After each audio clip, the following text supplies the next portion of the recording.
ክብሩቶች ሰላምታችን በያላችሁበት የዓለም ዳርቻ የደረሳችሁ ትውልዳችሁ የአንድ አፍታ ቤተሰቦች የአንድ አፍታ ዕለታዊ ዝግጅታችን ተጀምሯል። ደረጃ የመራን ዘሩባቤል አለማየሁ የዛሬውን የአንድ አፍታ ዕለታዊ ዝግጅት አጠናቅረናል። ፋኖ የቀይ ባህር ኮከብ ይሆናል ብሏል።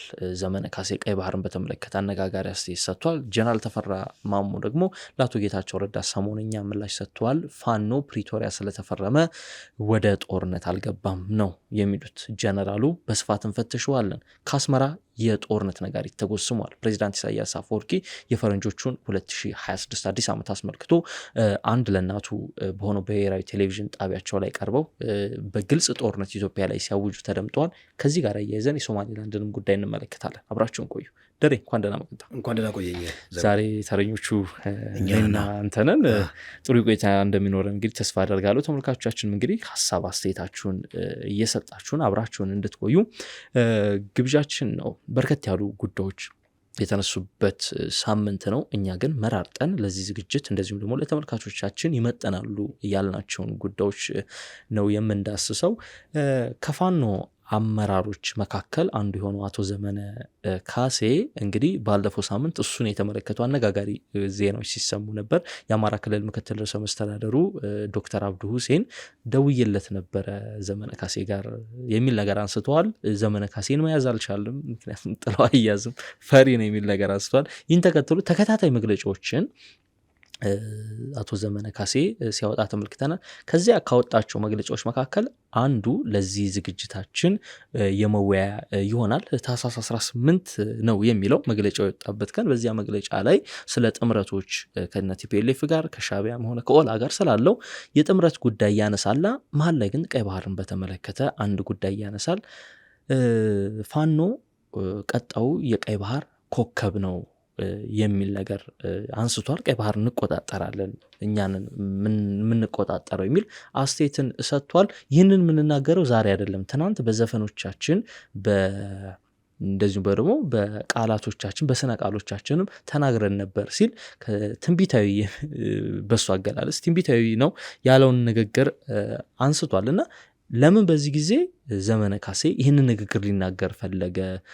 ቀይ ባህር ፋኖ ቀይ ባህርን ይቆጣጠራል ሲልስ ምን ማለቱ ነው የሚለውን ፈትሸውና የጀነራል ተፈራን ጉዳይ እናነሳለን። ደሬ ይህን የዘመነ ካሴ ንግግር ነው የታየው። እሺ ዘሩ አመሰግናለሁ። እንዳልከው የቀይ ባህር አጀንዳ እንግዲህ መንግስትም ልክ በአጀንዳነት ሴት ካደረገው በኋላ ከፍተኛ የፖለቲካ ስራ የሚሰራበት ሁናቴ ነው ያለው። እንደ አጀንዳውን ዝም ብለን ከመንግስት አንጻርና ከፋኖ አንጻር መጀመሪያ በሁለት እንክፈለው። መንግስት የቀይ ባህር አጀንዳን አንዳንዶች እንደሚሉት ልክ በዚህ በህዳሴው ግድብ የፖለቲካ ናሬቲቭ መንገድ ሊጠቀምበት ይፈልጋል ያሉ። ያ ማለት ምንድነው? ለኮስሞቲክ ፐርፐስ ልክ ህዳሴ ግድብ በሚገነባበት ጊዜ ቲፒኤልኤፍ የሚቃወሙትን ሲቪል ሊሆን ይችላሉ የፖለቲካ ኃይሎች፣ እንዲሁም ደግሞ ነፍጥ አንግበው የሚቃወሙትን የፖለቲካ ኃይሎች ህዳሴው ግድብን ሊያደናቅፉ የተነሱ ባንዳዎች ወይም ደግሞ የባዕዳን ተላላኪዎች የሚል ነገር ነበረ ቲፒኤልኤፍ ሲጠቀምበት የነበረው። እና የመንግስትም ቀይ ባህርን በዛ መልኩ ለኮስሞቲክ ፐርፐዝ እየተጠቀምበት ነው ተብሎ ሲተች እንሰማለን።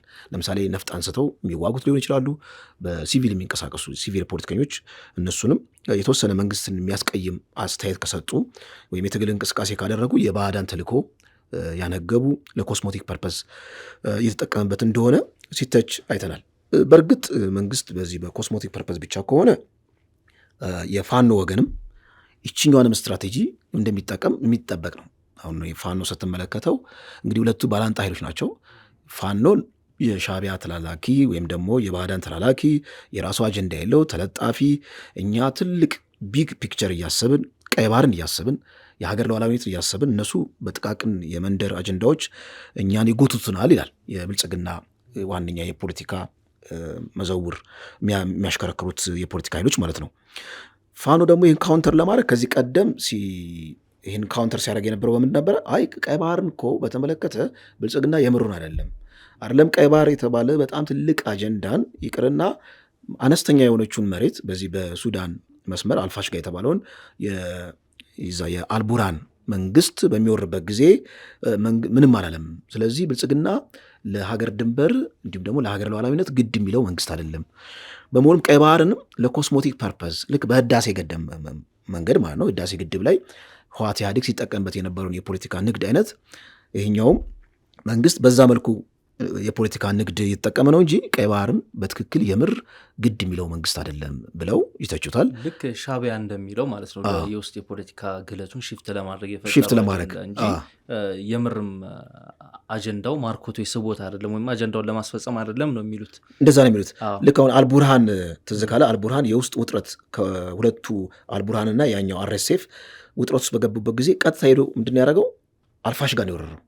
አልፋሽጋ በሚወርበት ጊዜ ሱዳን ውስጥ ያለውን የፖለቲካ ኃይል በአንድ አቅጣጫ ብሔራዊ ስሜትን ማነሳሻ ይጠቀምበታል ማለት ነው። እና ውስጣዊ ውጥረት በሚኖርበት ጊዜ በአብዛኛው መንግስታት ትልልቅ አጀንዳዎችን ፒክ የማድረግ የተለመደ አካል ነው እና ፒፒን በዛ መልኩ ነው የሄደው የሚል ነገር የፋኖ ደጋፊዎች ሲተቹ ትመለከታል። አሁን የዘመነ ካሴ ቀይ ባህር የሚለውን አጀንዳ ያነሳው በፒፒ መንገድ ነው ወይ? ምክንያቱም የአጀንዳ መቀማማት ይሄ አጀንዳ ቶታል አጀንዳ ትልቅ አጀንዳ የፋኖ ናሬቲቭ እያደበዘዘው ስለመጣ ምናልባት የናሬቲቭ ህዳሴ ለመፍጠር እኛም የቀይ ባህር አጀንዳ አለን የሚለውን ነገር ነጥብ ለማስቆጠር ነው ወይ ብለን አንድ መጠየቅ እንችላለን። ሁለተኛ ፋኖ በሚባልበት ጊዜ አንድ ወጥ ድርጅት አይደለም። እንግዲህ ገናና የሆኑ የፋኖ የጦር አበጋዞች አሉ አይደለም፣ በጎጃም፣ በጎንደር፣ በወሎ የእነሱን ሀሳብ ገጣጥመን ነው ፋኖ እንደዚህ ያለ ምንለው እንጂ በአንድ በፖለቲካ ርዕዮተ ዓለም የተቀነበበ ወይም ደግሞ በአንድ የፖለቲካ ድርጅት ውስጥ የተቀነበበ አደረጃጀት አይደለም። አሞርፈስ ስለሆነ ይሄ ነው ብሎ አቋምንም ለመተንበይም አስቸጋሪ ነው። ነገር ግን ከቀይ ባህር ጋር በተያያዘ ቁልጭ ያለ አቋም ከዚህ ቀደም አልተራመደም፣ በፊት ለፊትም አላየንም። አንዳንድ ግን የብልጽግና ደጋፊዎች የቀይ ባህር አጀንዳ ፋኖ ለ2ና ለ3 ቦታ ሊከፍለው ይችላል ብለው ሲያነሱ ይስተዋላል። ለምንድን ነው? አማራ ክልል ያለው ማህበረሰብ ለብሔራዊ ስሜት ቅርብ ስለሆነ እንደዚህ አይነት ብሔራዊ ስሜቶች ላይ ስስ ልብ ስላለው ምናልባት የቀይ ባህር አጀንዳ ወደፊት ገፍቶ መንግስት ወደ ጦርነት እንኳን ቢገባ ጎንደር፣ ወሎ፣ ሸዋ ያሉት የፋኖ አደረጃጀቶች የተለያየ አቋም ይይዛሉ እና መንግስት በአንድ ድንጋይ 4 እና 5 ወፎችን መምታት ይችላል። አንደኛ እዛ ጋ ያለውን የቀይ ባህር አጀንዳን ብሔራዊ ስሜት መቀስቀሻ ያደርገዋል። ሁለተኛ ባላንጣዎቹን ማዳከሚያና እርስ በርስ ማዋጊያም ሊያደርገው ይችላል ብለው የሚያነሱ አሉ እና ከዛ አንጻር እንግዲህ ዘመነ ካሴ እንዴት 360 ዲግሪ ተሽከርክሮ አሁን ቀይ ባህርን በአጀንዳነት ፊት ለፊት ማምጣቱ ከሌሎች የትግል አጋሮቹ ጋር የተለያየ አቋም አያስይዘውም ወይ የሚለውን ነገር በደንብ መታየት አለበት። እንትን አይመስልህም? አሁን አንተ የጠቀስካቸው አካላት እንግዲህ ፋኖ ሊከፋፍለው ይችላል የሚል ነገር ያነሳሉ። የምርም ይሄ ነገር ተጨባጭ መሬት ላይ ያለ እውነታ አይመስልም? አንተ እንዳልከው በክልሉ ላይ እንደዚህ የባህር በር የቀይ ባህር አጀንዳ እንደዚህ ብሔራዊ ስሜትን የሚቀሰቅሱ አጀንዳዎች እንግዲህ ትልቅ ቦታ ያላቸው ናቸው። ይሄ እዛው ያሉ የፋኖ ተራውን ወታደርም ሆነ ከላይ ያሉት አመራር ነን የሚሉ አካላትን ጭምር ሊከፋፈላቸው አይችልም? ያ ነገር ተጨባጭ ስጋት ፋኖ ውስጥ የታየ አይመስልም? ምክንያቱም እስከዛሬ ስለ ቀይ ባህር የቀይ ባህርን አጀንዳ ሲያንኳስሱ ኦር ሲያራክሱት ሲያጣጥሉት ምናምን ነው የምትሰማው። የኢትዮጵያ አጀንዳ ሳይሆን የዩኤ አጀንዳ ነው የሚል ነገር ነው በተደጋጋሚ የሚያነሱት። እንደውም አንዳንዴ ስታዩ ቀይ ባህርን በተመለከተ የሚናገሯቸው ንግግሮች የሻዕቢያ መንግስት ከሚያወጣው እና ከሚያስቀምጠው ምክንያትም የተለየ አይደለም። ተመሳሳይ አይነት ምክንያቶችን ነው ሲዘረዝሩ የምታያቸው እና አሁን ዘመነ ካሴ አደባባይ ላይ ወጥቶ ስለ ቀይ ባህር ሊያነሳ የፈለገው የምርም ፋኖ ውስጥ የአሰብ አጀንዳ ትርምስ የፈጠረ አይመስልህም? ምናልባት ጊዜው ገና ነው። ነገር ግን አጀንዳ ለመቀማት ነው ወይ የመንግስትን አጀንዳ ብለህ የምጠይቀኝ ከሆነ አይኑ ትርምስ የሆነ ተጨባጭ ትርምስ ፋኖ ውስጥ አልታየም ብለህ አታስብ? ምክንያቱም ይህን አጀንዳ ዛሬ ላይ ማምጣት የፈለገው ውስጥ ላይ የሆነች የታየች ጭላንጭል እሳት ብትኖር ሆኖ የሚል ጥርጣሬ መያዝ በመላምት ደረጃ 1-2 ብለን ስናስቀምጥ አንደኛው ሴናሪዮ ሊሆን ይችላል አንተ የምታስቀምጠው። ነገር ግን እኔ አሁን የቀይ ባህር አጀንዳን ልክ እንደዚህ ወደፊት አምጥተው ቀይ ባህር የሚለውን ነገር እንደ ዋና እንደ ገዢ ማታጊያ ለመጠቀም የሚቸገሩ ይመስለኛል እነሱ። ምክንያቱም ራሱ ፋኖ የሚለው አደረጃጀት ለሰልፍ ዲፌንስ ላይ የተቋቋሙ እያሉ የአማራ ሕዝብ የህልውና አደጋ ተጋርጦበታል፣ ስርዓታዊ ጥቃት የተደረሰበት ነው፣ መዋቅራዊ ጥቃት የተደረሰበት ነው። ስለዚህ ይህ መዋቅራዊ ጥቃት ነው የምንታገለው እያልክ አሁን ሌላ ቀይ ባህር ስታመጣ ምናልባት አጀንዳውን የተነሱበትን አጀንዳ ሽሚያ ውስጥ እንዳይገባባቸው የሚሰጉ ኃይሎች አሉ። ሁለተኛ ደግሞ ምናልባት አሁን ቅድም እንዳልኩት ማለት ነው የገዢው ፓርቲን አሁን አቀዝቅዞታል። አሁን ቀይ ባህር አጀንዳ በመንግስት ረገድ እንደውም የኤርትራው ማስታወቂያ ሚኒስተር አሁን ፒፒ ወይም ደግሞ ብልጽግና እያደረገ ያለው በፊት ቀይ ባህርን እጅግ በጣም አጋኖ ልክ በዝወርድ እንደሚባለው የወቅቱ አንገብጋቢ ቃል ወይም ፋሽነብል የሆነ ቃል እስከሚሆን ደረጃ ቀይ ባህር ይባል ነበረ። እሱን ትቶ አሁን የቀይ ባህርን አጀንዳ ትቶታል መንግስት። ምን እያደረገ ነው? የተጠቂነት ስሜት ወይም ደግሞ እንደ ሰልፍ ዲፌንስ ራሱን እያቀረበ ነው። በዚህም ምክንያት ድምፁን አጥፍቶ ጦርነት ሊያውጅብን ነው ብለው ተናግረዋል የማስታወቂያ ሚኒስትሩ ማለት። አሁን መንግስት ትቶታል የቀይ ባህር አጀንዳን። ምክንያቱም ሚዲያ ላይ ስትመለከት ሙቀቱ በጣም ቀዝቅዟል፣ እንደ በፊቱ አይደለም። ግን እንደዛ ልንል እንችላለን። አሁን በዲግሪውን የውጭ ጉዳይ ሚኒስቴርም የተናገሩትን ሰሞኑን ስታይ እኮ እንደውም ወደ ትልቅ ምዕራፍ ተሻግሯል ብለው በፓርላማ ሲናገሩ ይናገራሉ። ግን በዲግሪውን ስትመለከተው የበፊቱን ለምሳሌ ሚዲያዎች ስትመለከት ዝም ብለህ ሞኒተር ስታደርግ የመንግስት ሚዲያዎችን ወቅታዊ ዝግጅቶች፣ ዜናዎች ምናምን በጣም ተከታታይ ነበረ እንትን የሚለው። ኢቭን የመንግስት ባለስልጣናት ስለ ቀይ ባህር ቢያንስ በሳምንት 2-3 ትሰማለህ። እሱን አስተውለው የሻዕቢያው እኮ ማስታወቂያ ሚኒስትር የቀይ ባህርን አጀንዳ በአጀንዳ ደረጃ፣ በሬቶሪክ ደረጃ፣ በፖለቲካ አፋዊ ቃል ደረጃ እንትና በርዷል። ነገር ግን የውስጣዊ ስራ እየሰራ ነው። እኔ ግን አጀንዳውን አልተወውም ነው የሚሉት እነሱ። በእሱ ሀሳብ ማልስማማው ለመሰለ ደሬ እንደው ከአንድ ሳምንት በፊት ይመስለኛል የዛሬ ሳምንት ሶማሌላንድ ከእስራኤል እውቅና የተሰጣት ጊዜ ሻዕቢያ ስለ ሶማሌላንድ ጉዳይ ይናገራል ሲባል ያወጣው አንድ መግለጫ ነበር በአቶ የማነ ገብረ መስቀል በኩል። በዚያ መግለጫቸው ላይ እንደውም ምንድን ነው ያሉት? አሁን እንደውም በብሔራዊ ሚዲያ ደረጃ እየተከሰስን ነው የምንገኘው፣ ልኬ ራስን የመከላከል አይነት ነገር ነው ወደ ሰልፍ ዲፌንስ ቀይሮ እና አይተኮንዶም በብሔራዊ ቴሌቪዥን ጣቢያዎች ላይ በሳምንት ውስጥ አሁን በኢትዮጵያ ቴሌቪዥን በፋና ምናምን ብቻ ሳይሆን በኢትዮጵያ ቴሌቪዥን ላይ ብቻ በሳምንት ከ4 በላይ ቋሚ ዝግጅቶች አሉ ቀይ ባህርንና ቀይ ባህርን ብቻ እየተመለከቱ። እንደው ይህን ስታይ እንደው ቀዝቅዟል ብሎ ለመናገር ትንሽ እንትን አይልም? እንግዲህ ምናልባት ታዝበው ነው እንግዲህ የማነ ገብረ መስቀል እርሳቸውን እንተውና የራሳችን ኢንዲፐንደንት ደግሞ ትዝብትን እንመልከት። እንዳልከው የቀይ ባህር አጀንዳ በደንብ አየሩን ሞልቶታል በፊት ማለት ነው። ማለት በቀይ ባህር ማለት የህልውናችን አንደኛው ክፋይ ነው። ቀይ ባህርን ትተን እንደ ሀገር ድንክዬ ነው የምንሆነው የሚለው ነገር በደንብ በሬቶሪክ ደረጃ ተሰርቶበታል። እኔም ይመስለኝ ሁለተኛው ፌዝ መንግስት እየገባ ይመስለኛል። አሁን የመጀመሪያው ይሄ በትርክት ደረጃ በቂ ኢንከልኬሽን ሰርቷል፣ ማለት ኢንከልኬት አድርጓል በዜጎች ዘንድ በሚዲያ ደረጃ በደንብ ከተሰራ በኋላ ተጨባጭ ወደሆነው ፕራክቲካል ወደሆነው ወደ ሁለተኛው ስራ የተሸጋገረ ይመስለኛል።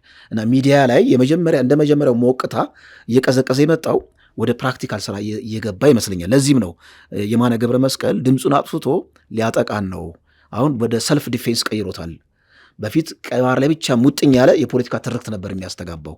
አሁን ሲሪየስሊ ወደ ፕራክቲካል እጅግ ወዳለው ስጋ ወደ ለበሰ አክሽን ሊገባ ነው የሚል ነገር ነው እና አለ ትርክቱ አለ፣ ትክክል ይቀነቀናል። ግን የቀሰቀሰበት ምክንያት የሚመስለኝ ወደ ሁለተኛው ፌዝ ወደ ተግባራ ፌዝ እየሄደ ይመስላል። ዞሮ እንግዲህ አሁን የፋኖን እንዳነሳኸው ፖፕሊስት አጀንዳ አለ። አሁን ፖፕሊስቶች አጀንዳ አለ። ፖፕሊስቶች ምንድን ነው? ለህዝብ ስሜት ሱሱ የሆነ ወይም ደግሞ ለህዝብ ስሜት ቅርብ የሆኑትን አጀንዳዎች መድረክ ላይ በማምጣት ድጋፍ የማሰባሰብ ስራ አለ እና በፖፕሊስት እሳቤ ሊሆን ይችላል። እንዲሁም ደግሞ እንዳልከው እንግዲህ ውስጡ ያሉት የፋኖ አደረጃጀቶች በቀይ ባህር አጀንዳ የተለያየ አቋም ይዘው ነው ወይ? ልክ ህወሓት ላይ እንዳለው ህወሓት ላይ የተለያየ አጀንዳ እንመለከታለን። አንደኛው በህወሓት መቃብር ላይ ነው የምንነጋገረው የምንደራደረው ይላል አንደኛው የፋኖ ክንፍ። አንደኛው ደግሞ አይ ዘላለማዊ ጠላት የለም፣ ሴጣንም ራሱ ተደራጅቶ ታክቲካል አሊያንስ ንፍጠር ካለ ከፋኖ ጋር እኛ በራችን ክፍት ነው ሲሉም ትመለከታለን። እና ይሄ የዛኛው ክፋይ ይመስለኛል። አሁን አንድ ወጥ ያልሆነ አጀንዳ በፋኖ ደረጃ ስለማያራምዱ ማለት ነው። እና ቀይ ባህር ምናልባት መንግስት ወደ ጦርነት የሚገባ ከሆነ የዛ ጊዜ እንግዲህ ፕራክቲካሊ የፋኖ አደረጃጀቶች ምን አይነት አሳለፍ እንደሚይዙ በጣም ብዙዎች ለመተንበይ ይቸግራሉ። አንዳንዶች እንደውም መንግስትን ከሻዕቢያ ጋር ሆነው መንግስትን ይወጋሉ፣ አይ ከመንግስት ጎን ደግሞ ተሰልፈው ሻዕቢያን ይወጋሉ። ብዙ ሴናሪዎች የሚያስቀምጠዋሉ። በትክክል ግን ትንሽ ለእኔ ይህንን ጽሁፍ ሳነብ መግለጫ ተብሎ የተሰራጨውን የዘመነ ካሴን ሳነብ ትንሽ ኮሽታ ያለ መሰለኝ ግርምትንም የሚያጭር ነው። ምክንያቱም በህወሓትም እኮ ረገዳ ውስጥ ትመለከት ህወሓት ላይም ለምሳሌ የጎጃሙ አደረጃጀት የተለየ አቋም ሲያራምድ ትመለከታለህ። አሁን ግን የጎጃም ብቻ ሳይሆን የወሎቹም ተመሳሳይ አቋም ነው። ቲፒኤልኤፍን በተመለከተ የሚያወጡት መግለጫ እንተባበራለን አይነት የሚል ነው የሚያወጡት። ወደዛ እናመራለን የሚል ነገር ነው የሚናገሩት። ግን ግርምትን የሚያጭረው ያልኩት አሁን አንዳንድ መረጃዎችን ምስሎችን ስትገጣጥም እነሱን ከሚናገሯቸው ነገሮች ስታይ ከሻቢያ ጋር እየሰሩ እንደሆነ እንሰማለን እና ከሻቢያ ጋር እየሰራ ደግሞ ቀይ ባህር እንቆጣጠራለሁ ማለት የሚሰራ አይደለም። ምክንያቱም ሻቢያ ኢትዮጵያ ወደ ቀይ ባህር እንድትወጣ የሚፈልግ ድርጅት እና አካል ስላልሆነ። ወደ ጀነራል ተፈራ እናምራ።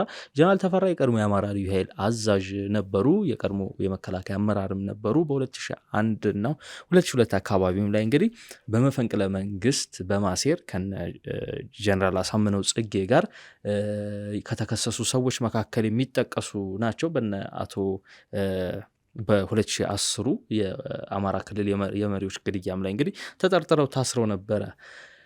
በቅርቡ ደግሞ ፋኖን ከተቀላቀሉ 1-2 ዓመት ሆኗቸዋል። በስፋት ሸዋ አካባቢ ላይ ሲንቀሳቀሱ ንግግር ሲያደርጉ እንሰማለን። አልፎ አልፎ ነው ብቅ የሚሉት፣ ግን የሚናገሯቸው ቃላቶች ትንሽ ጠንከር ያሉ በሸማቂው ኮማንዶ ላይ የምናውቃቸው ጀነራል ተፈራ ሳይሆኑ ትንሽ የሰላ ትችትንና የሰላ ቋንቋን የሚጠቀሙ ሆኖ የተገኙ ይመስለኛል። በተለይ ወደ ፋኖ ከተቀላቀሉ በኋላ ከሰሞኑ አቶ ጌታቸው ረዳ አንተም ሰምተው ሊሆን ይችላል ንስሐዎችን በተለያየ መንገድ እያቀረበ ይገኛል። በዛ ቃለ መጠይቁ ላይ ፋኖ ወደ ጦርነት የገባው የፕሪቶሪያ ስምምነት ስለተፈረመ ነው፣ ሻቢያም አሁን ከኢትዮጵያ መንግስት ጋር ፊትና ጀርባ የሆነው ፕሪቶሪያ በመፈረሙ ነው የሚል ነገር አንስቷል። ጀነራል ተፈራ ለዚህ በሰጡት መልስ በፍጹም እኛ የፕሪቶሪያ ስምምነት ስለተፈረመ አይደለም ወደ ጦርነትና ከብልጽግና ጋር ወደ ግጭት የገባ ነው የሚል ነገር አንስቷል። በእርግጥ ፋኖ ወደ ጦርነት ነፍጥ ያነሳው ፕሪቶሪያ ስምምነት ስለተፈረመ አይደለም? እንግዲህ ቅድም ሻቢያ ያልከውን ያነሳውንም ይተቻሉ እሳቸው ጀነራል ተፈራ እንደሚሉት የኢትዮጵያ መንግስትና የሻቢያ መንግስት ወይም ደግሞ የኢሳያስ መንግስት በደንብ ታክቲካል አሊያንስ ፈጥረው ነበረ፣ ወዳጅነት ውስጥ ነበሩ። በዛ ጊዜ ነበረ ፋኖ ትግል የጀመረው እና ትግል የጀመረው በራሱ በህዝባዊ በሆነ አመፅ በተቀባበለ ምንድነው ስር የሰደደ መዋቅራዊ የሆነ ሰቆቃ ነበረ የአማራ ህዝብ ላይ። በዛ ምክንያት ነው የመጣው የሚል ነገር ነው።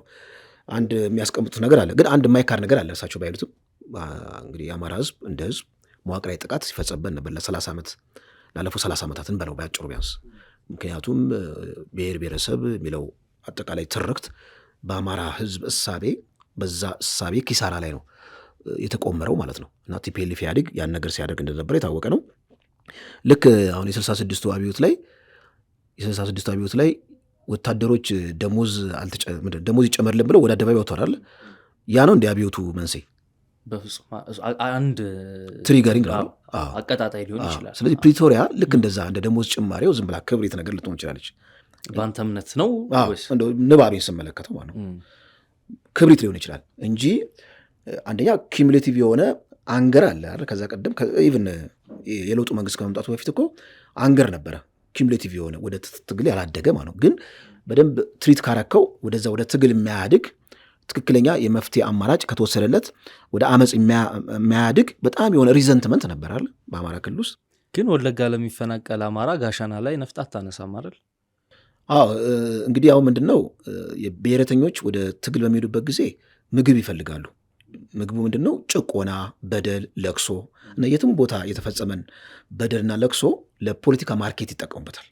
አሁን ፋኖዎች ዋነኛ እንደ አቀጣጣይ ሲጠቀሙበት የነበረው ለውጡን ተከትሎ የነበሩትን ምንድነው የህዝብ መፈናቀል፣ ማንነት ተኮር ጥቃትን እንደ ቤንዚን ነበር ሲጠቀሙበት የነበረው።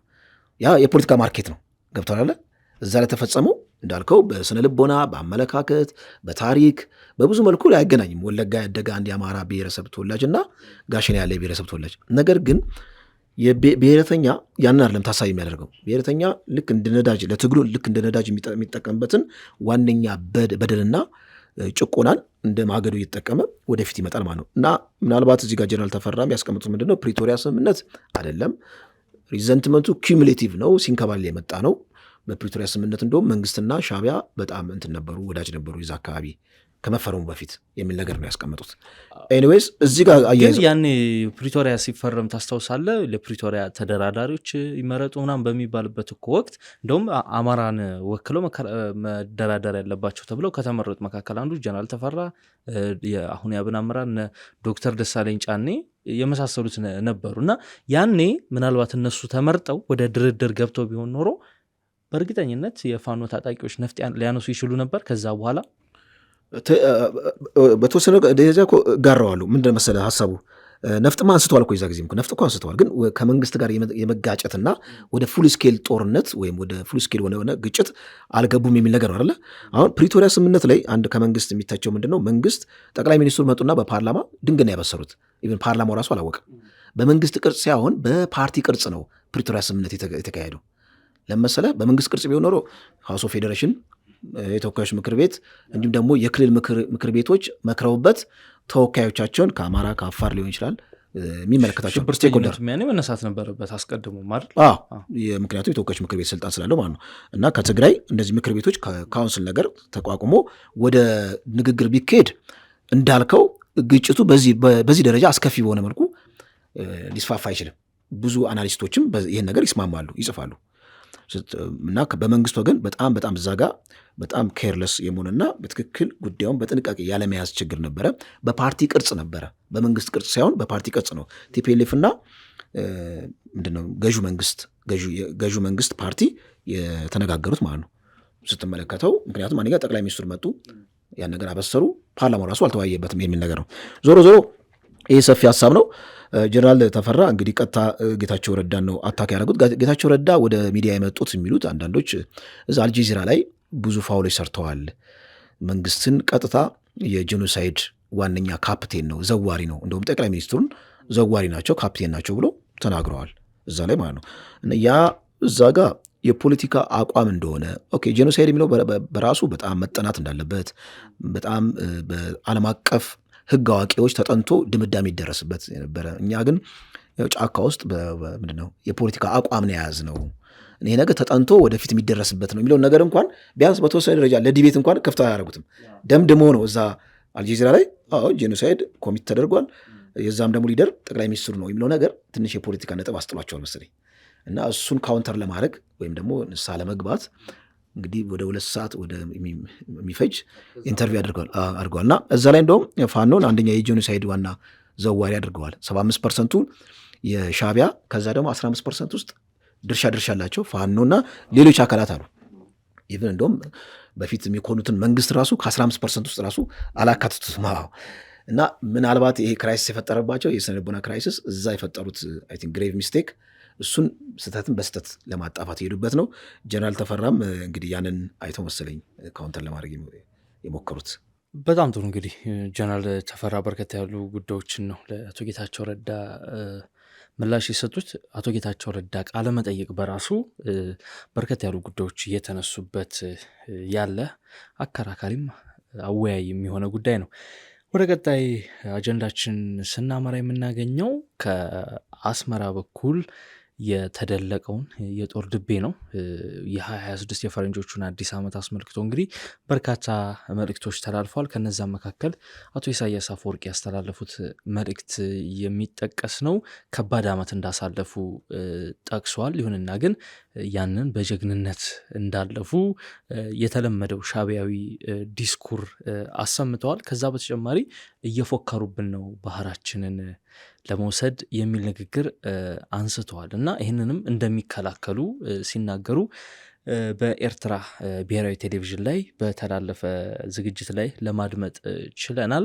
የሚያዙ ጉዳዮች ናቸው እና ሌላው ደግሞ እዚህ ጋር ሊጠቀስ የሚችለው ኤርትራ ድንበር ላይ ከየመን ጋር በሚያዋስነው ኤርትራን ከየመን በሚያዋስነው ድንበር ላይ ደግሞ ሌላ ትኩሳት ተፈጥሯል። አሁን ዩኤኢ እና ሳውዲ አረቢያ በየመን ያደረጉት ካለው ውጥረት ጋር ተያይዞ እንግዲህ ምናልባትም ይሄ ውጥረት ለኤርትራ ሌላ መዘዝ ይዞባት ሊመጣ ይችላል የሚል ነገርም አብሮ እየተነሳ ይገኛል። እንዴት አየው የኢሳያስን? እሺ ዘሬሽ ሁለቱንም አገናኝቼ ለማንሳት ያህል የመጀመሪያው እንግዲህ የሻዕቢያ ታውቀዋለህ፣ የሻዕቢያ መንግስት ዋነኛ የፖለቲካ ፕሮፓጋንዳ ማሽኑ አንድ ሚዲያ ነው።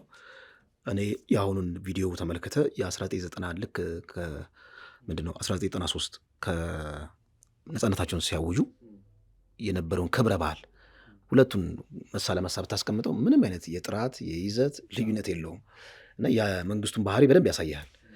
በእርግጥ አሁን የሚለየው ምንድን ነው? ከቀይ ባህር ጋር በተያያዘ ከዚህ ቀደም ግን እንደው እዚህ ጋር በጣም አስገራሚ ነገር አንስታል። የ90 ያን የሪፍረንደም ሀገር ሲሆኑና አሁን ሲያከብሩ ያለው ስሜት ተመሳሳይ ነው። ግን አይገርምህም?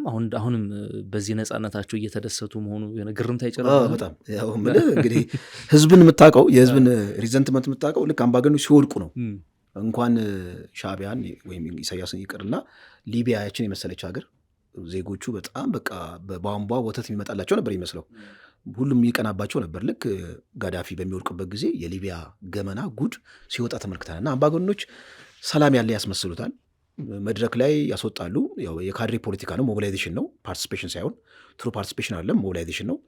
ካድሬዎች ሞቢላይዝ ያደርጋሉ፣ የፈረደበት ሰፊው ህዝብ ይወጣል።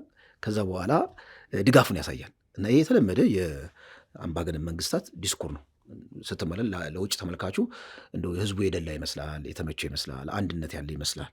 እና ከዛ አንጻር አሁን ለየት ያለ ቮካብለሪ እንግዲህ ቀይ ባህርን በተመለከተ የኢትዮጵያ መንግስት ተከታታይ በጣም መረር ያለ በዲስኩር ደረጃ ቅድም አንስተነዋል። አሁን በሚዲያዎች ደረጃ ሳይሆን በፕራክቲካል አንደርግራውንድ ስራዎች እየሰራ ይመስላል። እነሱም የሰጉበት ያን ነው። ከትርክት ወደ ተግባር እየሄደ ነው የሚል ነገር ነው። እና እንግዲህ ቀይ ባህርን በተመለከተ አሁንም ዘብነን ማንም አይቀናቀንም የሚል ነገር አንስተዋል። እዚህ ጋር ካነሳው ጋር በጣም ትኩረት የሚስበው ከደቡብ የመን ጋር በተመለከተ አንድ የፖለቲካ ሁነት ሊወለድ ነው። እዛ ኤስቲሲ የተባለ በዩኤኢ የሚደገፍ አዲስ ሀገር ለማዋለድ ስራ እየተሰራ ነው። እንግዲህ የመን ለሶስት ተከፍላለች። ተሰዳጁ ኤግዛይል የሆነው መንግስት አለ፣ በሳውዲ አረቢያ የሚደገፈው፣ ከዛ ሴንትራሉ፣ ከዛ ሀውቲ አለ በነ ኢራን የሚደገፍ።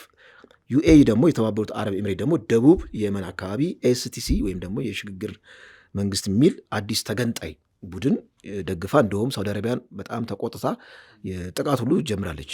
አልጀዚራም ዘግቦታል። አሁን እዛ ጋር አንድ ሻዕቢያን የሚያሰጋው ነገር ምን አለ? የድሮን ስቴሽን አለ እዛ ጋር የዩኤኢ አደገኛ የድሮን ስቴሽን አለ። እንደውም እስራኤል ውለለችበት። የኤርትራ አክቲቪስቶችም የኢትዮጵያ መንግስት ምናልባት ጦርነት ቢገባ ከሆነ ከዛ ስቴሽን ተነስቶ አስመራን በቀላሉ ጥቃት ሊፈጽም ይችላል ብለው ይሰጋሉ። እና ይህም የሚያሰጋ ነገር ነው። እዛ አካባቢ ዩኤኢ፣ እስራኤልና ኢትዮጵያ አንድ የሆነ አሊያንስ አጌንስት ሻዕቢያ፣ ምክንያቱም ሻዕቢያ የኢራን ቀኝ እጅ ስለሆነ ማለት ነው። እና አጠገቡ እዛው ከዚህ ሲጠብቅ አጠገቡ ከበስተጀርባ አደገኛ ጥቃት ሊፈጸምበት እንደሚችልም የሚያሳይ ነው፣ እዛ ያለው ዴቨሎፕመንት ማለት ነው። እና ዩኤኢ አሁን ትንሽ ከሳውዲ አረቢያ ጋር ያለው ግጭት በጣም መረር እያለ ነው። እንደውም የጦር እንትኖቿን እያወጣች ነው የሚል ነገር ዘገባዎች ወጥተዋል። ምክንያቱም የቴሮሪዝሙን ካምፔን በስኬታማነት በሆነ መልኩ ጨርሻለሁ የሚል ነገር ነው። አይመስለኝም ግን እኔ ኤስቲሲ የተባለውን የሽግግር መንግስት የሚባለውን መገንጠል የሚፈልገውን ኃይል በደንብ ከአደራጀች በኋላ መሰለኝ እየወጣች ያለችው። ያላትም አይተው ከሆነ ያላትም ጦር እጅግ በጣም በመቶች የሚቆጠር በጣም ጥቂት በጦር ደረጃም ይቆጠራልና እዛ ወኪሏን እዛ አስቀምጣ ነው ብትወጣ እንኳን ወኪሏ በደንብ አደራጅታ ሁሉ ነገር አደራጅታ አንድ የበለጸገ እጅግ በጣም ውስብስብ የሆነ የድሮን ስቴሽን አለ እዛ እየተገነባ ደሴቱ ላይ ሀኒሽ ደሴት የሚባል አለ። ያ ደግሞ ከዛ ደሴት ደግሞ የሚነሳ ቀጥታ ሀውቲን አታክ ለማድረግ ሊሆን ይችላል፣ አስመራን አታክ ለማድረግ ቀጥታ ሻዕቢያን ለመምታትም ብዙ ነገር ሊሰራ ይችላል። እና ኢትዮጵያ መንግስት ምናልባት እዚህ ቀጠናው አካባቢ ያለው የፓወር ሽኩቻ ሳውዲ አረቢያ፣ ግብፅ፣ ሻዕቢያ አለ ወይም ደግሞ ኢሳያስ መንግስት አለ፣ ከዛ ደግሞ ኢትዮጵያ፣ ዩኤኢ እና ደግሞ እስራኤል፣ ሌሎች ሀገራት ማለት ነው። የእነዚህ ኮአሊሽን ምናልባት በጣም አደገኛ ወደሆነ ግጭት ካመራ ያ ስቴሽን ሻዕቢያን አታክ ለማድረግ ወይም ኢሳያስን አታክ ለማድረግ ሊጠቀሙበት ይችላሉ የሚል ነገር መላምት አለ ማለት ነው። ምናልባት እዚህ ጋር ለማከልም በተደጋጋሚ የአርኤስኤፉ መሪ መሐመድ ሐምዳን ዳጋሎ ሄሜቲ ኤርትራን ሲያስጠነቅቁ ነበር፣ በድሮን እንደበድባለን የሚል ነገር ሲያነሱ ነበር። ያን ስቴሽን ሊጠቀሙ ይችላል። ያን ስቴሽንም ጭምር ኤርኤስኤፍም ሊጠቀም ይችልበት እድል ደሴት ማለት እኮ በፊት እኮ ኤርትራ የኔ ነው የምትለው ግዛት ነበር፣ ወራ ነበር። ይገባኛል ጥያቄ ታነሳበታለች። ከዛ የሚነሳ እጅግ አደገኛ የድሮን ጥቃት ከዚህ ከአንዳንዶቹ ከዚህ ከዳርፉር ተነስቶ አታክ የሚያደርጋቸው ይመስላል። ትክክል። ግን እዛው ጉያው ስራ አለ። ያ ጉያው ስራ ያለው ነገር ለአርኤስኤፍም ሊሆን ይችላል። ከኢትዮጵያ ጋር ግጭት ውስጥ ብትገባ እንደ አስፈላጊነቱ ዩኤኢ ለአጋር ሀገሮቿ ልሰጥ ትችላለች የሚል ነገር ነው።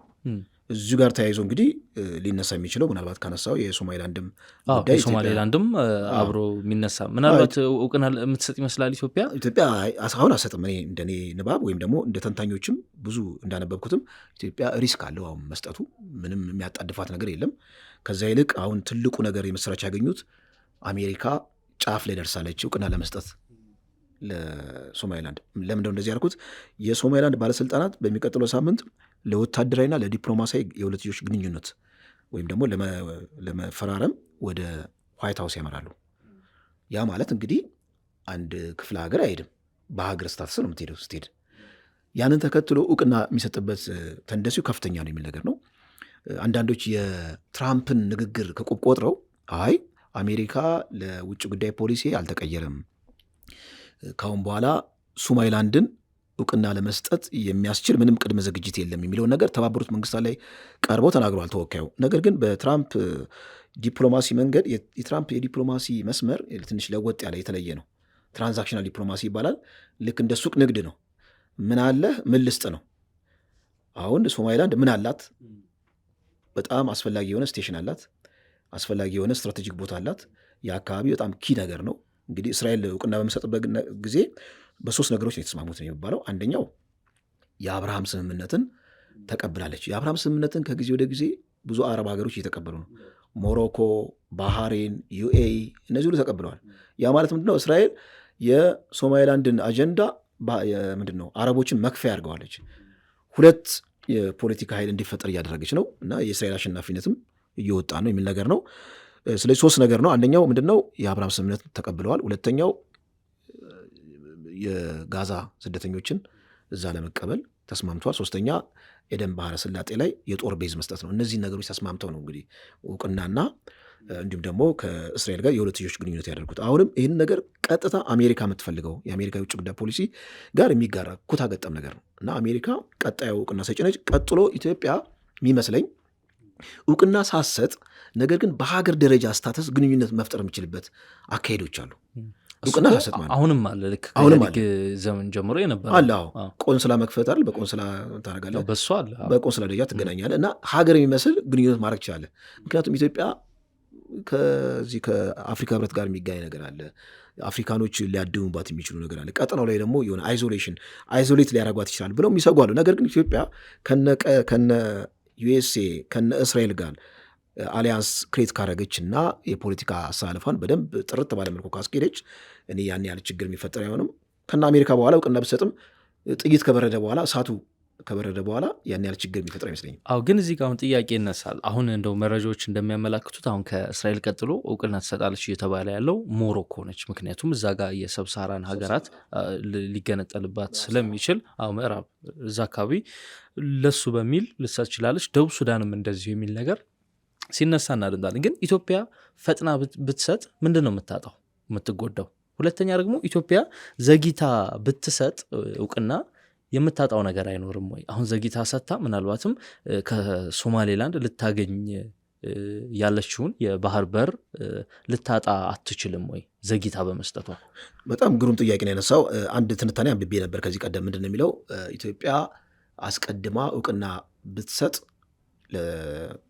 ለሶማሌላንድ ማለት ነው የወደብ አገልግሎትን ለማግኘት ያላት እድል በጣም ከፍተኛ ነው። ምክንያቱም መጀመሪያ እውቅና ስትሰጥና ያችን ሀገር ልክ እንደ ሀገር እንድትወለድ ትልቅ አስተዋጽኦ ስታደርግ ያለው ግንኙነትና ሀገራት እውቅና ሰጥተው ከዛ በኋላ እውቅና መስጠት ያለው ግንኙነት ያን ያህል ነው ብለው የተቀመጠ ትንታኔ አይቻለሁ።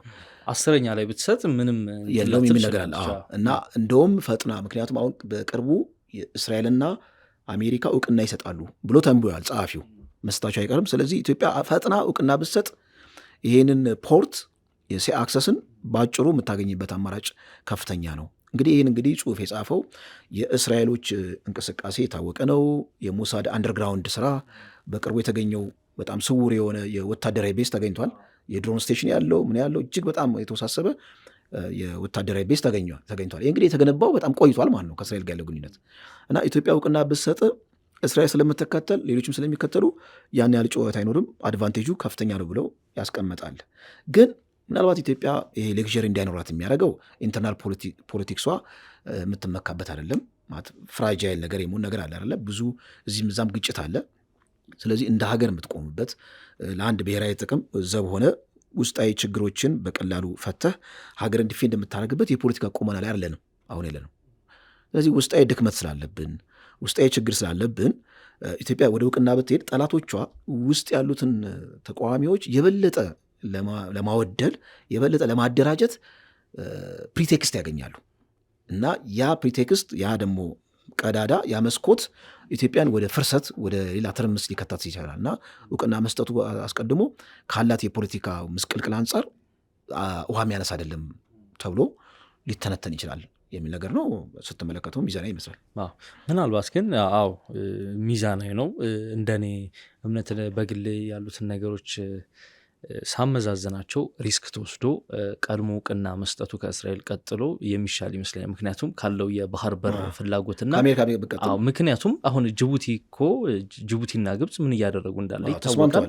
ተስማምተዋል። ዶራሌ ወደብ የጦር መርከብ ሁሉ ገብቷል። አሁን እንደዛ የሚል ነገር አለ። አሰብ ላይም እየተሰራ ያለ ነገር አለ። ስለዚህ አሁን እየተደረገ ያለው በኢትዮጵያ ዙሪያ ኢትዮጵያ መተንፈሻ የማሳጣት የመክበብ ጉሮሮ የማነቅ ጉዳይ ነው። ስለዚህ ያለ አማራጭ ሪስኩ ተወስዶ በሶማሌላንድ በኩል መውጫ ቀዳዳ ማጮለቂያ ለማግኘት መጣጣር ይመስለኛል። እና ለዛ ይመስለኛል እንደውም የወጣው እኛ ሚዲያ ላይ ወጥቷል።